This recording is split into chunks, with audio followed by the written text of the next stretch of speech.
नमस्कार, आप देख रहे हैं क्रांति की आवाज़। और आप सभी को पता है कि अभी नेपाल जो है वो पूरे दुनिया में छाया हुआ है। जय भीम, नमो बुद्धाय, जय मूल निवासी, जय नेपाल। तो मुझे लगता है आज दुनिया की नजर नेपाल में है। नेपाल शमशान बन गया है। ये शमशान भूमि बनने का एक ही कारण है। नेपाल में राजशाही और हिंदुज्म को पूर्ण हिंदू राष्ट्र बनाने की जिस तरह से ये आंदोलन हुआ, जिस तरह से जैन जी ने आंदोलन किया, यह आंदोलन का मकसद अभी भी कोई क्लियर नहीं है।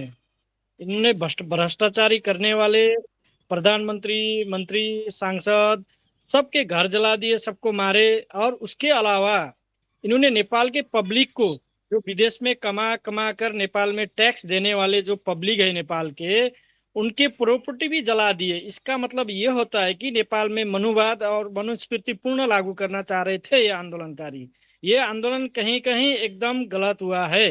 ये आंदोलन एक मायने पे सही हुआ है, लेकिन जो भ्रष्ट थे, जो नेपाल के भ्रष्ट थे, केपी ओली, शेरबहादुर देउबा और बाकी एक्स मंत्री और सांसद और एमपी एमएलए जो थे, उनके लिए सही था। उनके घर और उनके प्रॉपर्टी कब्जा करते, उनको जिंदा ही जला देते थे, भी कोई दिक्कत नहीं था। उनके घर के अंदर ही बंद करके उनको जिंदा जला देते थे, भी उन्होंने देश को तबाह कर दिया था। उसमें कोई हमारी गुंजाइश नहीं थी। कोई उनसे मतलब कोई मतलब ऐसा आक्रोश भी नहीं था। लेकिन आज देश की हालत उन्होंने इतना बेहाल बेहाल बेहाल बना दिया है कि देश को और 20, 25, 30 साल पीछे धकेल दिया। देश के हर एक न्यायपालिका, कार्यपालिका, व्यवस्था पालिका को उन्होंने जला दिया है। ये सबसे गलत हुई है, जो इनको करना नहीं चाहिए। आज अभी देखते हैं क्या होता है। और ये गुमराह करके रखा है जो राजतंत्र है। आप जो और बोल रहे हैं, जो सोशल मीडिया पे बात घूम रही है वो और आपकी बात दोनों मतलब अलग है। अब देखिए, जो भी जैन जी का नया पुस्तक का जो आंदोलन था, जैन जी के आंदोलन से जो पूरे देश भर में एक नया माहौल खड़ा किया कि जो भ्रष्ट, तानाशाह और निरंकुश जो प्रधानमंत्री थे, केपी शर्मा ओली, सिर्फ उनको हटाने की आंदोलन थी। और उसके बाद भ्रष्टाचार को खत्म करने का और भ्रष्टाचारियों को जेल डालने का ही दो रास्ता था उनका आंदोलन का। लेकिन हुआ क्या कि वो सारे विपक्ष रोड पे आए और अपने अपने तरीके से आंदोलन को यूज किया। और अपने अपने आंदोलन से यूज करने वालों में कुछ ऐसे लोग भी उसके अंदर आए जिनको संसद से नफरत था, जिनको सिंगरवार से नफरत था, जिनको सुप्रीम कोर्ट से नफरत था। एक वो तत्व का भी एंट्री हुई मोमेंट में। दूसरा ये हुआ कि जब ये तीनों जलने लगा तो जलाने वाले कौन लोग थे? जिनको ये पता था कि करप्शन का जो केस है, जो केस सुप्रीम कोर्ट में है, तो सुप्रीम कोर्ट में आगजनी करने के बाद सारे जो प्रमाण है हो जाएगा। और ये जो 10 साल में जो करप्शन हुआ है या 20 साल में जो करप्शन हुआ है वो फाइलें खत्म हो जाएगी। तो ये एक जो मकसद इनका था वो इस पे काम कर गया। कुछ लोगों का ये मकसद था कि सिंहदरबार को जलाने के बाद सिंहदरबार के अंदर जो इतना भी करप्शन का मिनिस्ट्री में जो फाइल था, तो मिनिस्टर के ऑफिस में हो या मिनिस्टर के ऑफिस में हो, तो वो सिंहदरबार को जलाने वाले लोग अपना इंटरेस्ट पे सिंहदरबार को जला दिए। अब जिनको इस संसद से, संविधान से जो है उनको प्यार मोहब्बत नहीं है, तो वो लोग भी इसमें एंट्री किए। अब संसद को जलाए। संसद को ही नहीं, पूरे देश भर में जो जो लीडरों का, जो करप्ट लीडर थे उनका भी, और जितनी भी इमारतें थी गवर्नमेंट का, ये सारे इमारतों को इन लोगों ने ध्वस्त कर दिया, जलाया। तो आज के जो ये प्रतिक्रांति और क्रांति के बीच की जो क्रांति है, ये कहती है कि हम इस देश के संविधान के अंदर रह करके इनको चेंज करना चाहते हैं। ये प्रतिक्रांति है। दूसरी क्रांति क्या है? हम आपको सवाल मेरे जहन में जो है वो पूछेंगे। मैं जेगड़ी साहब से पूछना चाहती हूँ। जेगड़ी साहब, 1 डेढ़ महीना पहले की घटना है कि भव्य स्वागत हुआ, वेलकम हुआ। क्या किसी और ये घटना निर्देशित कर रही थी?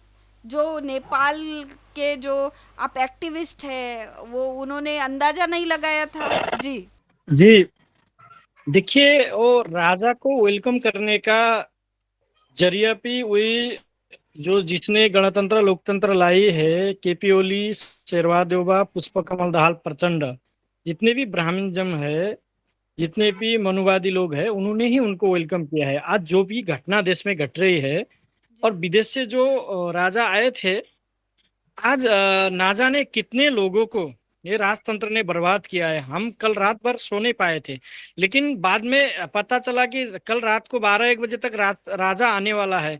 तो बहुत लोग दुखी थे नेपाल में, लेकिन बाद में जैसा ही नहीं राजतंत्र नहीं आएगा करके जिस तरह से आज मतलब बात क्लियर हुआ, तो हम लोग एकदम हैप्पी होके थोड़ा मतलब रेस्ट लिए।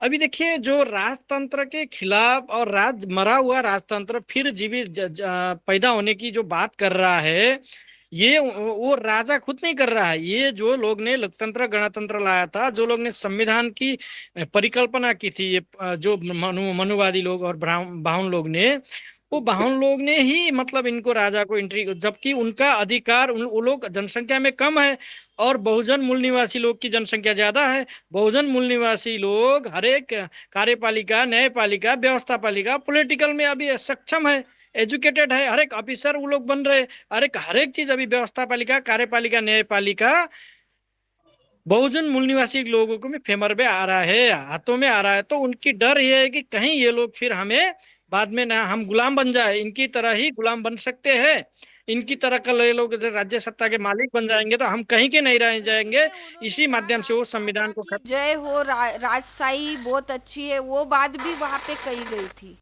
नहीं, राजशाही कभी अच्छी हो ही नहीं सकती है। देखिए, राजशाही तो वो केवल आपने को लूटने का काम करती है। पब्लिक को लूटो और उनको शोषण करो, अत्याचार करो, उनको बलात्कार करो। राजशाही मतलब मनुस्मृति, मनुस्मृति मतलब राजशाही। फिर कैसे अच्छा होता है? राजशाही से मुझे लगता है राजशाही से अगर परिवर्तन होती तो आज दुनिया में, वर्ल्ड में राजशाही रहती। क्यों मतलब राजशाही नहीं है तो दुनिया में राजशाही क्यों खत्म किया? इसका मेन कारण है कि राजशाही गलत है। राजशाही का काम है चोरी करना, बलात्कार करना, भ्रष्टाचार करना, दूसरे की संपत्ति हड़पना, आंख फोड़ना, मुंह फोड़ना, हाथ पैर लंगड़ा करना। इनका मतलब ये इनके शास्त्र में, इनके मतलब राजशाही में ये होता है। जो और किसको करते हैं? मतलब अपने मूल निवासी लोगों को, अपने बहुजन लोगों को, अपने सबसे ज्यादा शोषण अपने बहुजन महिलाओं को करता है। इसी वजह से राजशाही कतई सही नहीं है। और नेपाल में अगर मान लीजिए कहीं से गलती से राजशाही आ गया तो मतलब वो मान लीजिए कि फिर ये ऐसा होगा ना, राजा जो राजा बचा हुआ राजा है वो भी नहीं रहेगा नेपाल में। जी पासवान जी, आप संविधान सभा के जो है वो सदस्य रहे हैं, और जो 600 से अधिक सदस्य बनाए गए थे संविधान सभा में, उसमें जो है वो एससी एसटी को, मतलब खास करके मूल निवासी लोगों को ज़्यादा रिप्रेजेंटेशन मिला था। और इसी कारण न्याय व्यवस्था भारत से बहुत अच्छा, नेपाल में जब संविधान बना तो संविधान में भारत से भी ज़्यादा अच्छे तरीके से रिप्रेजेंटेशन दिया गया था। क्या ये एक वजह हो सकती है? जी देखिए, ये गलत फहमी में नहीं रहिएगा। Nepal SC ST OBC minority और रिलीजियस माइनॉरिटी को आज तक कुछ मिला ही नहीं है। वो हमने 10 साल पहले संसद को स्ट्राइक करके, अकेले घेर करके, जो हमने समावेशिता के यानी इंक्लूसिव डेमोक्रेसी के सिस्टम को आगे बढ़ाते हुए हमने जो पार्लियामेंट स्ट्राइक किया था, उसमें एससी एसटी ओबीसी को यानी 100% ओबीसी को 40% जो है दिया गया था, जिसमें 40% को 100% मान करके उसमें अधिकार दिया था। तो 5% जो है वो बैकवर्ड रीजन को दिया था। तो 55% जो है यहाँ के सवर्णों को मिला और 45% जो है वो सिर्फ नौकरियों में और एजुकेशन में जो है वो देने की बात हुई, स्कॉलरशिप। लेकिन राज्य का जो राजनीतिक जो कार्यपालिका है, न्यायपालिका है, व्यवस्थापिका है, उसमें कहीं भी भागीदारी नहीं है, पॉलिटिकल रिजर्वेशन नहीं है। बात को समझिए, सवाल वो नहीं है। ये जो संविधान को खत्म करना चाहते हैं, इस संविधान की जो फर्स्ट सेकेंड अमेंडमेंट की बात थी, उसमें एससी एसटी ओबीसी को और रिलीजियस माइनॉरिटी को और बैकवर्ड रीजन को जो है, यानी 85 से 90% लोगों को, इनको जनसंख्या के अनुपात में इनका हक, अधिकार, सम्मान और रिजर्वेशन दिया जाएगा। ये जो है हमारे साथ में एग्रीमेंट हुआ था गवर्नमेंट का। अभी के राष्ट्रपति जी का सिग्नेचर भी है, रामचंद्र पौडेल जो राष्ट्रपति है उनका सिग्नेचर भी है। लेकिन उसमें हम जो संविधान सभा में हमने जो लड़ाई लड़ा, हमने जो भूमिका निर्वाह किया, उससे कुछ लोग जो है यहाँ डॉक्टर हो गए, इंजीनियर हो गए, ऑफिसर हो गए, लॉयर्स हो गए, और आज सुप्रीम कोर्ट में कई जगह पर जो है उनकी जो है मिला है नौकरियां। तो मुझे ये लगता है कि ये संविधान जो मनुवादी ब्राह्मणवादी है, सिर्फ वही खत्म करना नहीं चाहते, सिर्फ वही खत्म करना नहीं चाहते। ये मनुवादी और ब्राह्मणवादी के बाद जो भी हमारे अंदर के जो कुछ लोग हैं, जिनको ये एससी एसटी ओबीसी और बाबा साहब का मिशन पसंद नहीं है, आपको सीधा सवाल मैं बताना चाहता हूं। नेपाल के अंदर हमने 45 साल से बाबा साहब के मिशन को जो आगे बढ़ाया है, भोजन मूल निवासी को जो आज हक, अधिकार, सम्मान की लड़ाई हमने लड़ा है, उसमें मनोज जैन भी एक हिस्सा है। 10 सालों से अपने सारे चीज को कुर्बानी दे करके उन्होंने एक नौजवान होकर के आज पूरे देश में और विदेश में भी ये काम कर रहे हैं। तो इससे दुश्मनों को ये लगता है कि यदि अम्बेडकरवादी और बहुजन मूल निवासियों का एजेंडा यदि आगे आएगा तो 8 से 9% जो ब्राह्मण है, जिनकी संख्या 8 से 9% है, वो 87% जो है राज करता है, वो माइनॉरिटी है। दूसरी बात ये है कि वो चाहे किसी भी पार्टी के हो, जो मनुवादी, जो वर्णाश्रम व्यवस्था के अंदर वो जो पैदा हुआ है, नस्लवादी जो है, वो लोकतंत्र को नहीं मानता, लोकतांत्रिक गणतंत्र को नहीं मानता, संघीयता को नहीं मानता, धर्मनिरपेक्षता को नहीं मानता, और जो भी प्रतित्व का सवाल है, जनसंख्या के अनुपात पर हमें भागीदारी देना वो नहीं चाहता। इस सवाल पे सारे कम्युनिस्ट, कांग्रेस और राजावादी, मनुवादी, ब्राह्मणवादी सारे के सारे एक हो गए हैं। अब लड़ाई है कि अभी जैन जी का जो आंदोलन चल रहा है, उस आंदोलन में हमारा भी समर्थन है। हम भी सड़क पे हैं, हम भी रोड में, हमारे लोग भी लाठी खाए हैं, हमारे लोग भी गोलियां खाए हैं। कै बच्चे को हमने रात में ऑपरेशन करवाया, गोली निकलवाया। हमारे बच्चे भी को बहुत बच्चे जो है जेएनजी के नाम से जो बच्चे आंदोलन में थे, वो हमारे एससी एसटी ओबीसी माइनॉरिटी का, आदिवासी जनजातियों का बच्चा भी आंदोलन में है। लेकिन जब हक का बात होता है, जब प्रधानमंत्री बनाने की बात हुई है, तो नेशनल इंटरनेशनल जो वर्णाश्रम को मानने वाले मनुवादी जो लोग हैं, वो अभी सुशीला कार्की को वो अप्रोच कर रहे हैं कि इनको प्रधानमंत्री और बनाया जाए। तो सवाल यहां खड़ा होता है कि जब ये व्यवस्था हुआ तो वही प्रधानमंत्री बनेंगे। 15 साल में 15 प्रधानमंत्री बने और वही बने, तो उसके खिलाफ जो है जंग खड़ा हुआ, विद्रोह हुआ। तो ये जो बहुजन मूल निवासी का विद्रोह है, इस विद्रोह को समाप्त करने की साजिश में सब लोग लगे हुए हैं, लेकिन वो समाप्त नहीं कर पाएंगे। ये आग का ज्वाला निकल चुका है। ये मनुवादी जो ब्राह्मणवाद है वो खत्म हो जाएगी, भ्रष्टाचार खत्म हो जाएगा। और आज के दिन में सेना भी गलत नहीं कर रहा है, सेना सही रास्ता पे बढ़ रहा है। लेकिन सेना को जो दबाव आ रहा है, उससे सेना घबरा करके राष्ट्रपति को रिजाइन करने को कहा था, लेकिन राष्ट्रपति को हम लोगों ने कहा कि रिजाइन मत करो। इसीलिए देश में गणतंत्र, लोकतंत्र का विकल्प लोकतांत्रिक संघ गणतंत्र ही होता है, धर्मनिरपेक्षता ही होता है। सेना यदि राष्ट्रपति को कैदी बनाता है और संविधान को नहीं मानता है, तो सेना 2 से 3 महीना के अंदर सेना की सारी ताकतें खत्म हो जाएगी और देश में नया विद्रोह होगा। और वो विद्रोह बहुजन मूल निवासी 85 का विद्रोह होगा। तो ये जो क्रांति है ना, ये जो क्रांति है, ये बहुजन मूल निवासियों का जन क्रांति है, जन विद्रोह है, सामाजिक आंदोलन है, और ये बराबरी का और न्याय का और सम्मान का और भागीदारी का आंदोलन है। ये जिंदा है, ये मरना नहीं चाहिए, इसको हम मरने नहीं देंगे। हम लोग पूरे रोड पे, सड़क पे हैं। और एक बात मैं बताना चाहता हूं, संविधान के अगेंस्ट में जो भी आदमी आएगा और जाएगा, उसको हम लोग स्वीकार नहीं करेंगे। एक दो तीन कह के मैं कहना चाहता हूं कि हम लोग संविधान से बाहर किसी को ना प्रधानमंत्री बनाएंगे और न किसी को मंत्री बनाएंगे। संविधान की तुरंत जो है प्रक्रिया आगे बढ़नी चाहिए। राष्ट्रपति का संबोधन हो, सभामुख के द्वारा संसद को बुलाया जाए और संसद को बुला करके संसद से प्रधानमंत्री चयन किया जाए। जो करप्ट के सूची में है उनको जेल के अंदर भेजा जाए और जो ईमानदार लोग हैं वो उनको जो है संसद से प्रधानमंत्री बनाया जाए। यही एक अंतिम रास्ता है नया नेपाल का। लेकिन इसमें नया नेपाल लाने के लिए कोई तैयार नहीं है। सारे मधेशवादी करप्ट लोगों का घर जलाया गया है, पहाड़ी लोगों का घर जलाया गया है।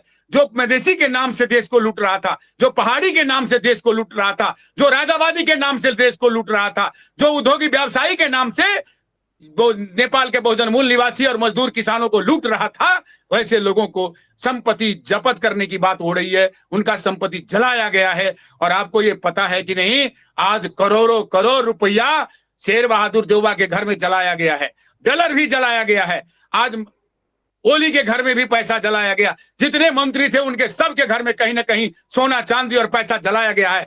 हम जो कह रहे थे 10 साल पहले, या फिर संसद को जलाना, देखिए कि आप प्रधानमंत्री जो है उसको गलत ठहरा सकते हैं, आप मंत्री जो है उसको गलत ठहरा सकते हैं, लेकिन संसद पर हमला करना या न्यायपालिका पर हमला करना, क्योंकि वो ही आपके लोकतंत्र का ढांचा है, उसको तो हम लोग प्रधानमंत्री को चेंज कर सकते हैं, हम न्यायाधीश को भी चेंज कर सकते हैं, लेकिन इस संस्था को जलाना ये किसी और घटना के तरफ, मतलब वहाँ पे एचएसएस है जिसको हम हिंदू स्वयंसेवक संघ कहते हैं, जैसे भारत में आरएसएस है, उसका ही मतलब शाखा जो है वो एचएसएस है।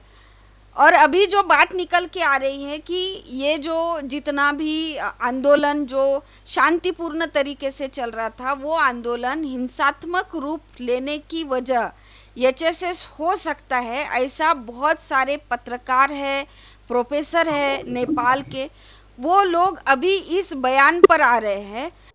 आपको मैं क्लियर करना चाहता हूं, जो कलेक्टर यानी सीडीओ नेपाल में बोला जाता है वो भी ब्राह्मण था, गोली चलाने वाला भी ब्राह्मण था, गोली चलाने के लिए आदेश देने वाला भी ब्राह्मण था, और मरने वाले हमारे बच्चे थे। आंदोलन के अगुआ, जो क्रांति के अगुआ थे, वो हमारे लोग भी थे। सवाल खड़ा होता है कि संसद से नई सरकार बन सकती थी, संसद रहने के बाद मीटिंग होता और ये दोनों को अलग किया जाता आंदोलन के ताकत पे। लेकिन सवाल वहां खड़ा हो गया कि संसद को जलाने के बाद लोकतांत्रिक जो व्यवस्था है वो खत्म हो जाएगा। तो भारत का जो आरएसएस है वो भी नेपाल में, नेपाल का ही नेपाली आरएसएस से माना जाता है, और उसका बैनर भी और पोस्टर भी विश्व हिंदू परिषद और आरएसएस के नाम से ही लगाया जाता है।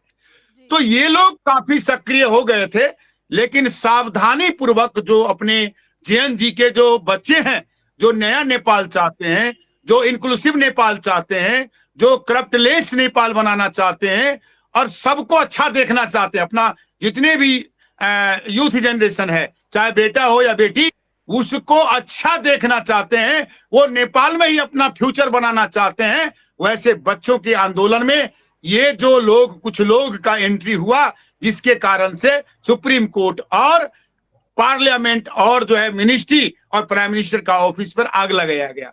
तो सवाल देखिए, सवाल क्या होता है कि जो आंदोलन भड़का था उसमें किसी को कोई पहचान नहीं कर पाए, लेकिन हम लोगों को जब संसद भवन जलने का तरफ आगे बढ़ गया लोग, जब संसद नहीं ये सुप्रीम कोर्ट जलाने की आगे बढ़ गए लोग, जब सिंह दरबार के मिनिस्ट्री और प्राइम मिनिस्टर की ऑफिस जलाने की बात कर दिया लोगों ने, तब हम लोगों को शक होना शुरू हो गया कि ये कहीं ना कहीं साजिश हो रहा है और इसके अंदर एंट्री हो रही है, एंटी डेमोक्रेटिक लोग इसमें फायदा ले रहे हैं, इसको सावधानी से करना पड़ेगा।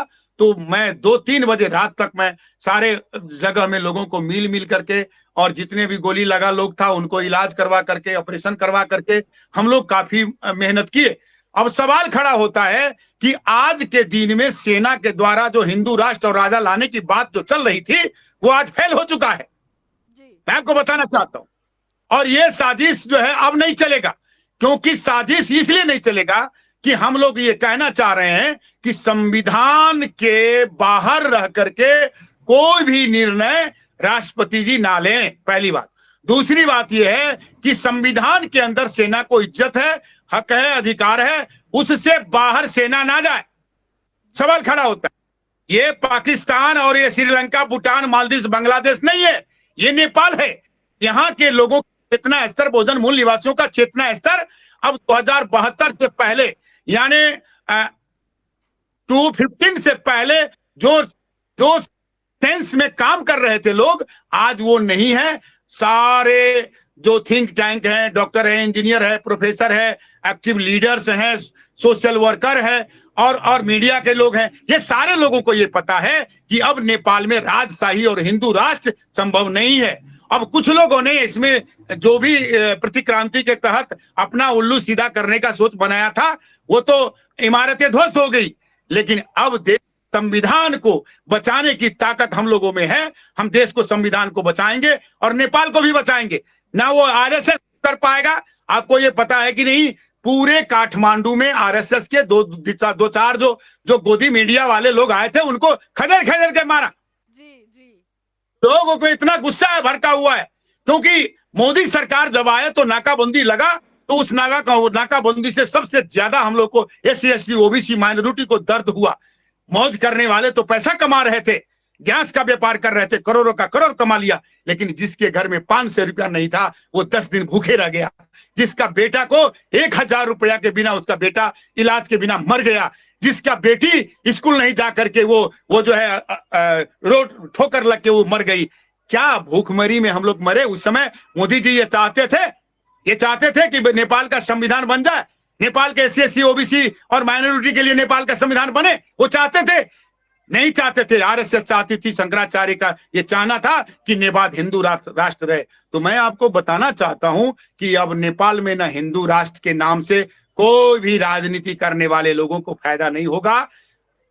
राजा वापस नहीं आ सकता है। मित्र राष्ट्र भारत से मैं निवेदन करता हूं कि वर्तमान संविधान के अंदर रह करके आप अपनी मित्रता को कायम रखिए।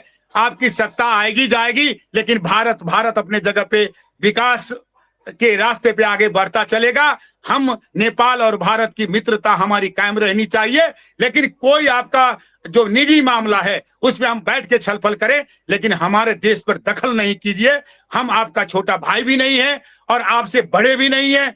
एक भारत एक राष्ट्र है, नेपाल भी एक राष्ट्र है। हम राष्ट्रवादी नेपाली मूल निवासी हैं, हम अम्बेडकरवादी हैं। इसका मतलब ये नहीं कि आप जो कहेंगे वही यहाँ के सब जनता करेगा, ऐसा कुछ भी नहीं है। तो आज के दिन में संविधान को बचाना स्वीकारा है। जैसे भारत एक सार्वभौम राष्ट्र है, वैसे आपने भी अपने संविधान में सार्वभौम, तो आपके अंदर के कोई भी ढांचे में कोई भी मतलब कोई दूसरा देश इंटरफेयर नहीं कर सकता। जेगड़ी साहब, हम देखते हैं कि जानबूझकर 17 सालों में 13 बार जो भी, तो ये कहते हैं कि मैंने देवेंद्र सुना, तो वो कहते हैं कि पॉलिटिकली अस्थिरता का निर्माण किया गया। जबकि पॉलिटिकली अस्थिरता का जब निर्माण होता है तो एक पार्टी को छोड़ के दूसरे पार्टी का चुनाव करने की जो मतलब समाज होता है, जो उस देश के नागरिक होते हैं, उनको मौका मिलता है कि जो गलत है तो गलत के जगह सही चुनो।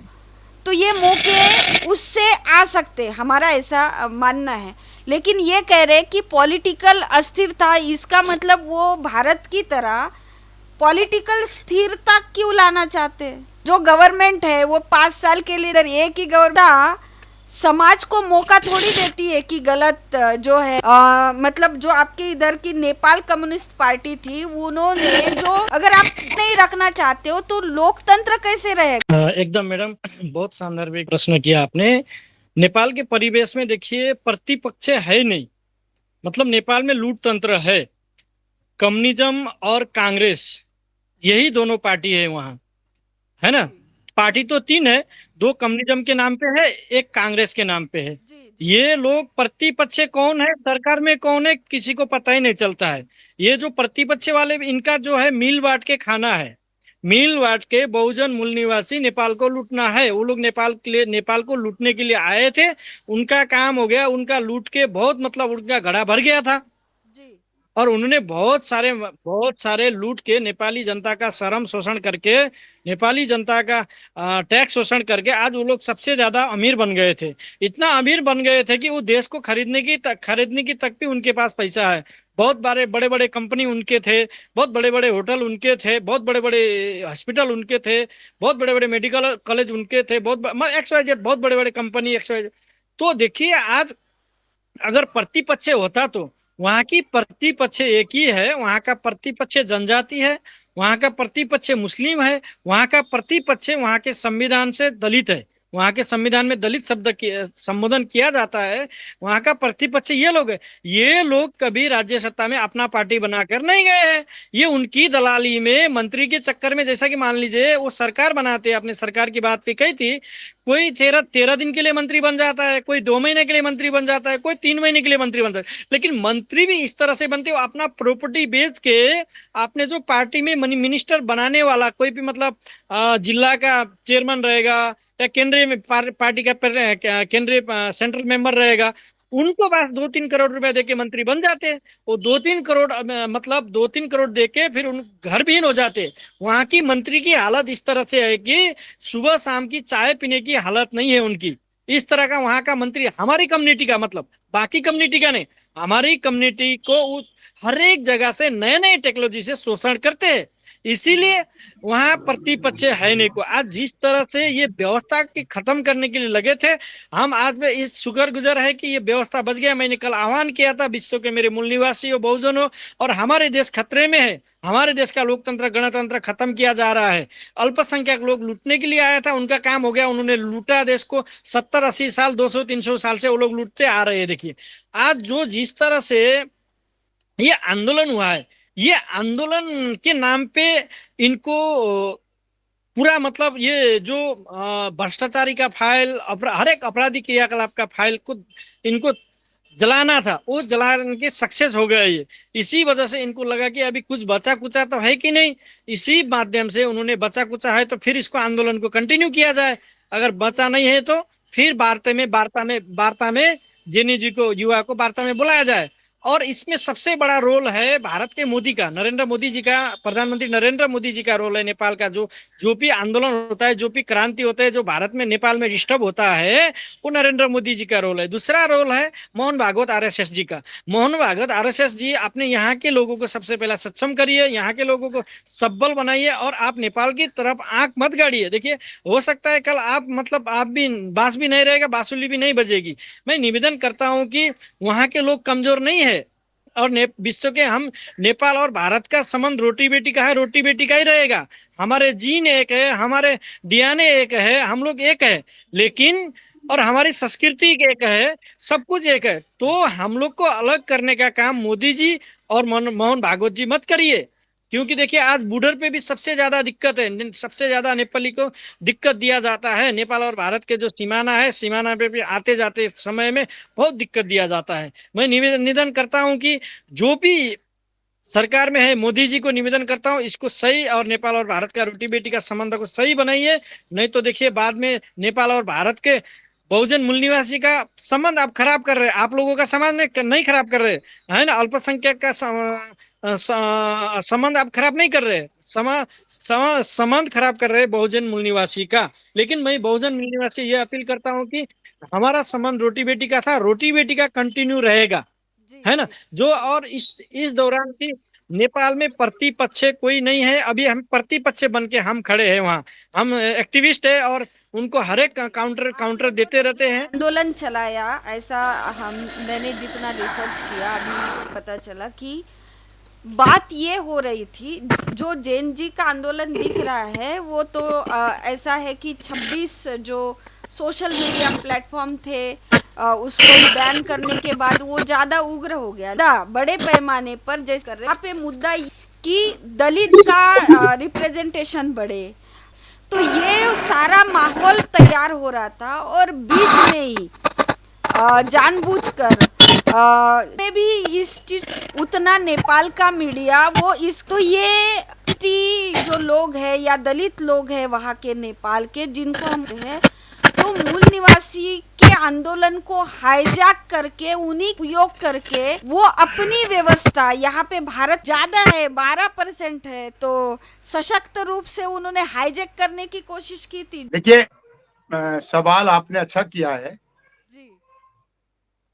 ये जो भारत में 3% और यहाँ 7.5% है, इनको 12% ये फ्रॉड है, ये 12% है नहीं।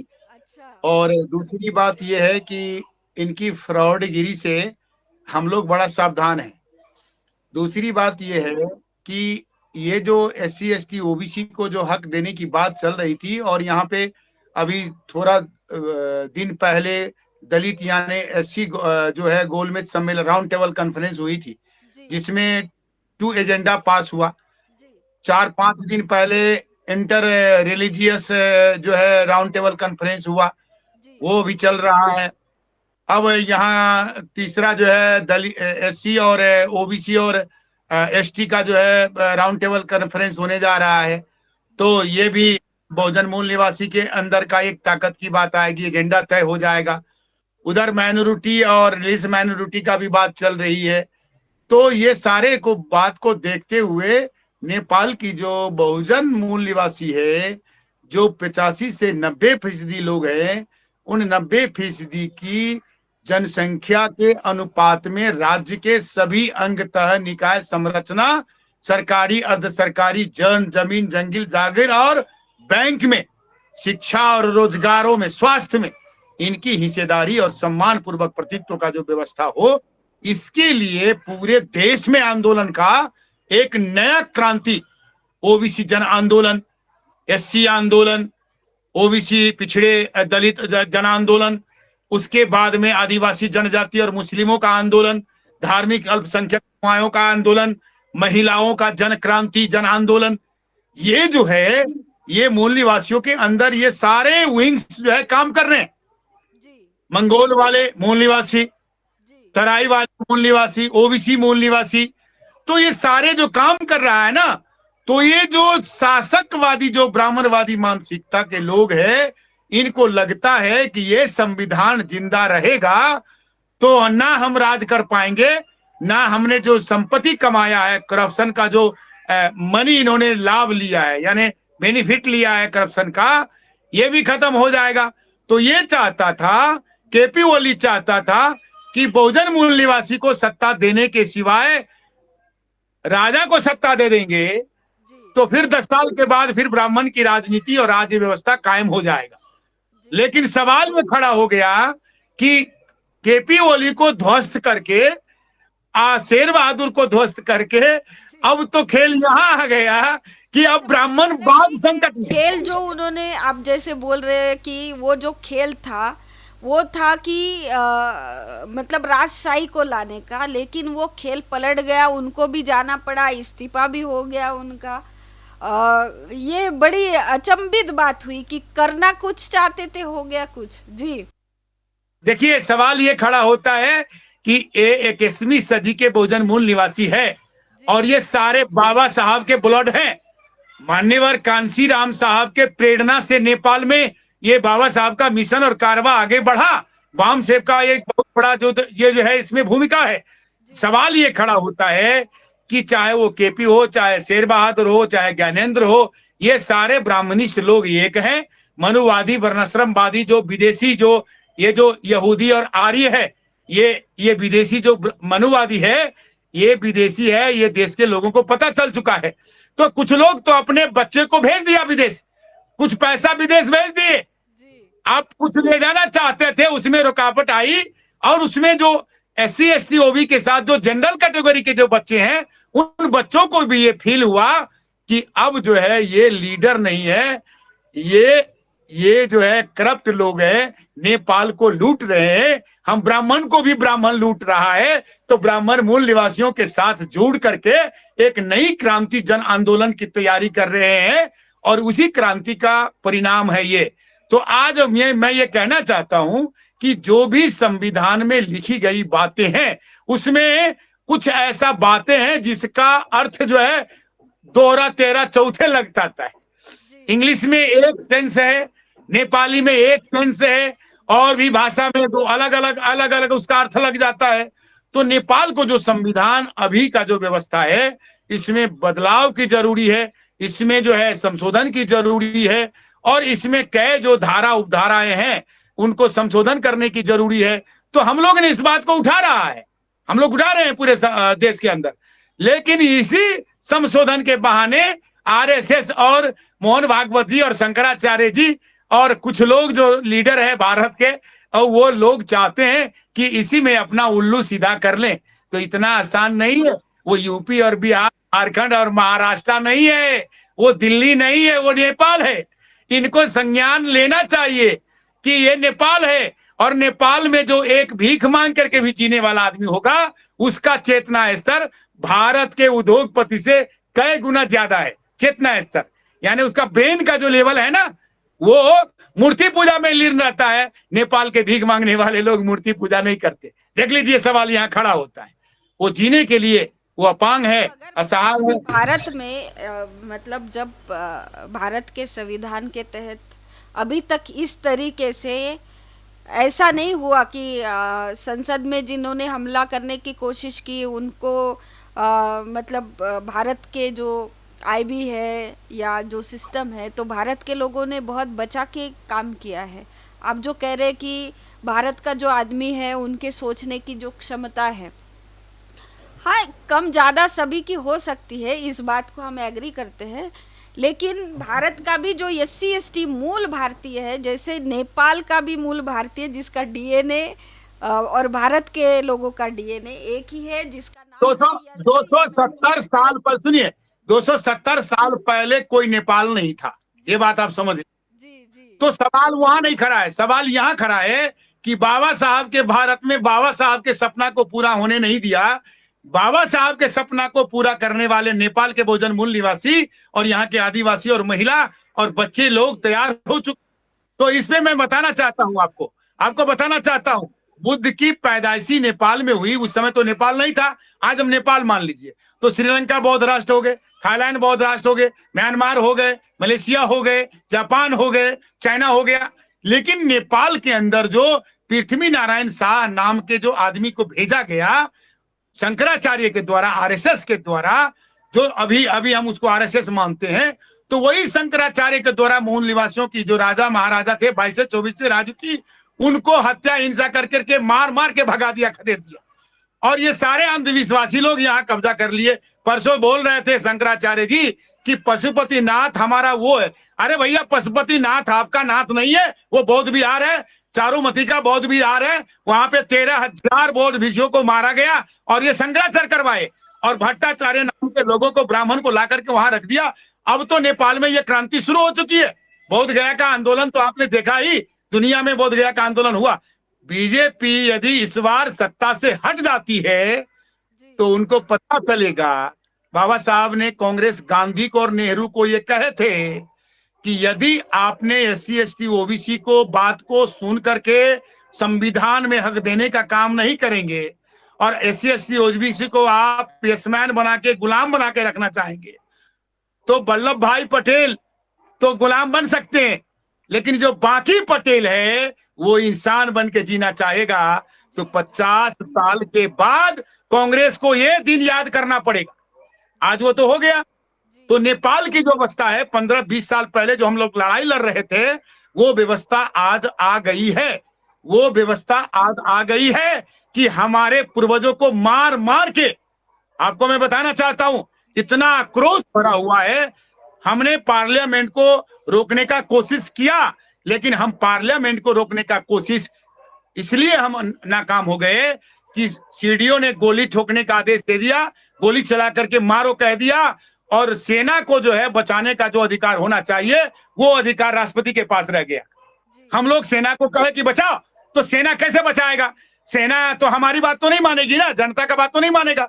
सेना मानेगा राष्ट्रपति का बात, और राष्ट्रपति के अंदर जो लोग थे और राष्ट्रपति के बाहर जो उनको मदद करने वाले लोग थे, प्रधानमंत्री, वो भाग रहे थे। प्रधानमंत्री भाग रहे थे, दल के नेता लोग भाग रहे थे, विपक्षी लोग भाग रहे थे। तो सवाल ये खड़ा होता है कि सेना को इसका संरक्षण करने का जो है आदेश नहीं मिला, इसलिए सेना ने संरक्षण नहीं कर पाया।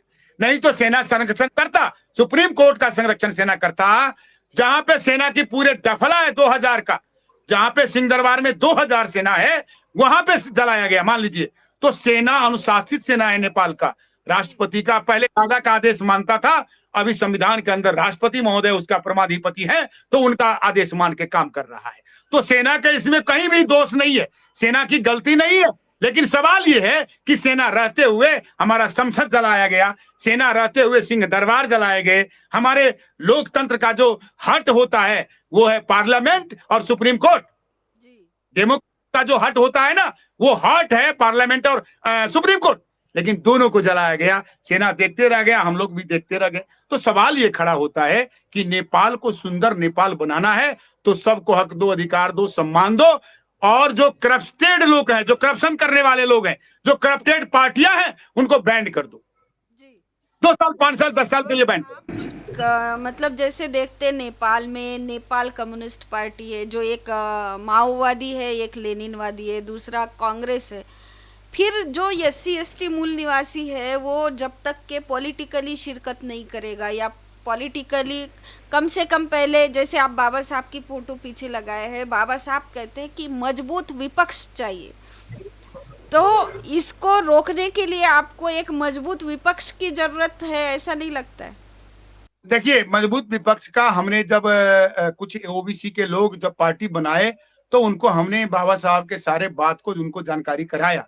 लेकिन वो सारे इतने करप्ट लोग बन गए कि उनको एजेंडा से कोई मतलब ही नहीं है। जितना, अरे गिरिजा प्रसाद कोइराला का एक शब्द है कि मंडले मसाले ये सारे एक हैं। मंडले मसाले, ये नेपाली भाषा है, मंडले मसाले ये सब एक हैं। यानी कम्युनिस्ट पार्टी और राजावादी पार्टी और ब्राह्मणवादी पार्टी और मनुवादी सारे एक हैं, उनका कहना था। और वो प्रमाणित हो गया, वो प्रूव्ड हो गया। तो मेरा ये मानना है कि अभी हम लोग जो आने वाला चुनाव है, उस चुनाव में पूरी तैयारी के साथ हम लोग अपना काम को आगे बढ़ाएंगे।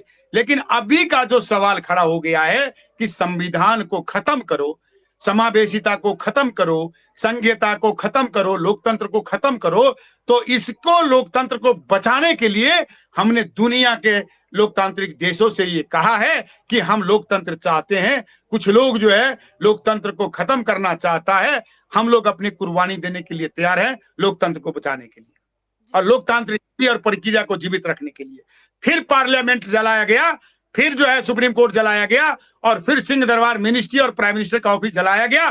तो तुरंत जो है इमीडिएट उसको नए तरह जगह पे, किसी बड़े पार्टी पैलेस में हो या बड़े चौर पे हो या बड़े होटलों में हो, तुरंत जो है संसद बैठना चाहिए, तुरंत जो है सुप्रीम कोर्ट लगनी चाहिए, और तुरंत जो है मिनिस्ट्री जो है शुरू होना चाहिए नया गवर्नमेंट बन करके पार्लियामेंट से। ये 3 काम को करना जरूरी। देखिए हमें लगता है कि 1-2 हफ्ता तक ये चलेगा, 1 से 2 हफ्ता तक ये चलेगा, क्योंकि इसका विधि प्रक्रिया 15 दिन में तो सरकार की प्रक्रिया ही पूरा होगी।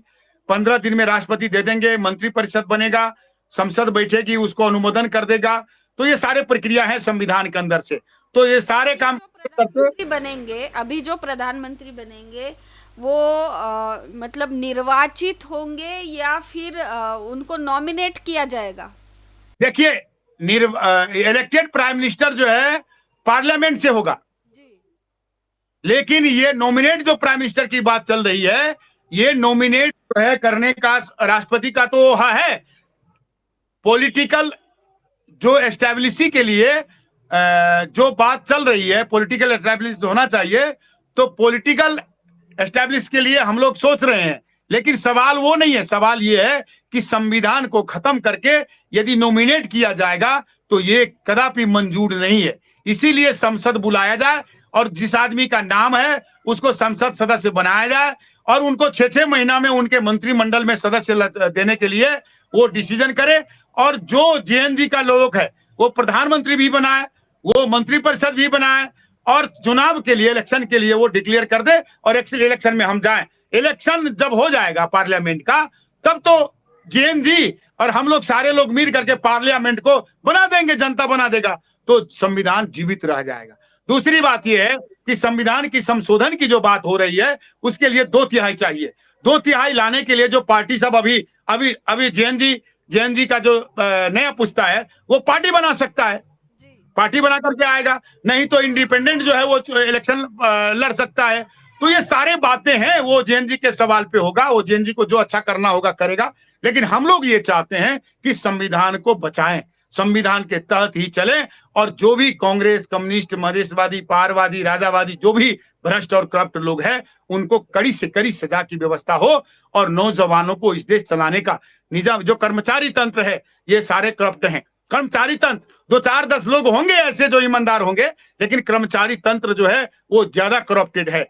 आपको देख लीजिए, सुप्रीम कोर्ट से लेकर के डिस्ट्रिक्ट कोर्ट और हाई कोर्ट, ये सभी जगह करप्ट लोग बैठे हुए रहते हैं, बिचौलिया लोगों की होती है।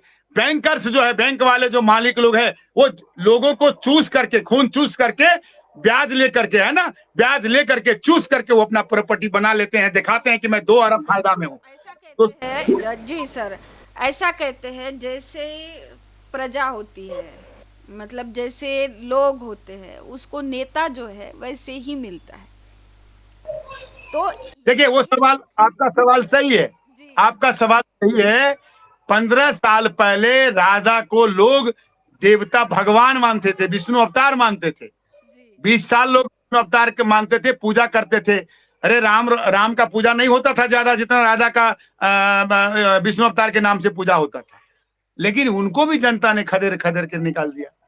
तो ये जो मैं बता रहा हूं, यदि आज के दिन राम नाम के लोग होता तो मैं सुप्रीम कोर्ट में उस पर केस करता कि इतने गैर बराबरी क्यों, हमें इंसानियत दर्जा मिलनी चाहिए ना आज के दिन में। तो सवाल ये होता है, चाहे वो राम के नाम से हो, चाहे वो किसी के नाम से हो, चाहे वो ज्ञानेंद्र राजा के नाम से हो, चाहे वो धर्म के नाम से हो, हमारे साथ जो विभेद हो रहा है वो विभेद नहीं होनी चाहिए। हम इंसान हैं, इंसानियत की तरह हमको जीने दो, और जीने का हक हमने संविधान में लिया है। जीने का हक, नेपाली होकर के जीने का हक हम संविधान में लिए हैं। हमारे बच्चों को संविधान के तहत भविष्य अपना दिखाई देना चाहिए देश के अंदर, ठीक है। तो इसी बात को लेकर के हम लोग आगे चल रहे हैं। सरकार बने, बात है, आंदोलनकारियों के साथ वार्ता हो, लेकिन पीछे जाने का काम ना हो, आगे बढ़ने का काम करें। नौजवान लोगों की फ्यूचर देखना चाहिए, पीछे हटने की काम ना करने, यही हमारा रिक्वेस्ट है। आपने हमारे बात सुना, बहुत बहुत धन्यवाद जी।